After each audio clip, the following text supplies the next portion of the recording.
एक राजकुमारी को एक दुष्ट ड्रैगन ने अपहरण कर लिया। राजकुमारी खिड़की के पास बैठी रो रही थी। उसी समय एक राजकुमार तलवार लेकर उसे बचाने आया, लेकिन अचानक ड्रैगन लौट आया और दोनों के बीच युद्ध छिड़ गया।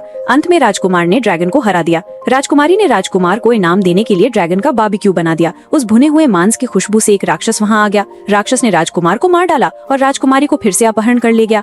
महल में राजा हर दिन बहुत दुखी रहता था। तभी बाहर से बहुत शोर सुनाई दिया। राजा तुरंत नीचे भागा और देखा कि राजकुमारी वापस आ गई थी। राजा इतना प्रसन्न हुआ कि उसने अपनी बेटी को गोद में उठा लिया और यह देखने लगा कि किसने उसे बचाया है। तभी अचानक वही राक्षस सामने कूद कर आ गया। राजा नहीं चाहता था, लेकिन अपनी प्रतिज्ञा निभाते हुए उसने सहमति दी कि उसकी बेटी की शादी उस राक्षस से होगी। उसी समय राजकुमार की कब्र पर तेज बारिश शुरू हो गई। एक प्रकाश की किरण नीचे गिरी और राजकुमार की कब्र से पीतल उगने लगा। धीरे धीरे एक आकृति प्रकट हुई। वह राजकुमार ही था जो फिर से जीवित हो गया था। उसने निश्चय किया कि वह राक्षस को हराने का रास्ता ढूंढेगा। इसलिए राजकुमार एक खतरनाक गुफा में गया। जैसे ही वह अंदर पहुंचा, एक खरगोश उसके सामने आया। अगले ही क्षण खरगोश ने अपना बड़ा मुंह खोला और राजकुमार के सिर को काट लिया। राजकुमार बेहोश होकर गिर पड़ा। इधर महल में राजकुमारी और राक्षस की शादी चल रही थी। राक्षस ने आधी टोपी पहन रखी थी। राजकुमारी ये विवाह नहीं चाहती थी और अपना चेहरा ढककर रो रही थी। राजकुमार खरगोश द्वारा खाया नहीं गया था, बल्कि वह लटका हुआ था। खरगोश एक हड्डी पर अपने दांत तेज कर रहा था। राजकुमार ने हथियार खोजने की कोशिश की और उसके सामने ही उसे एक कंकाल दिखा। उसने उस कंकाल का हाथ तोड़ लिया और कंकाल जमीन पर गिर पड़ा। आवाज सुनकर खरगोश जाग गया और राजकुमार पर झपटा।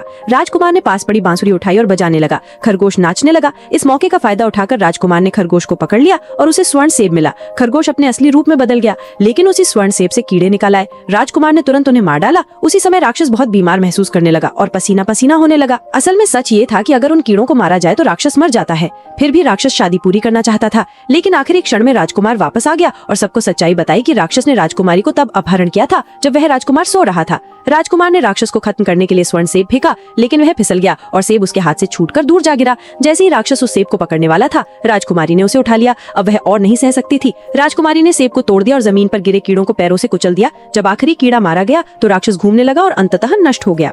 आखिरी में राजकुमार राजकुमारी से शादी रचाई और राजकुमारी की खूब बजाई।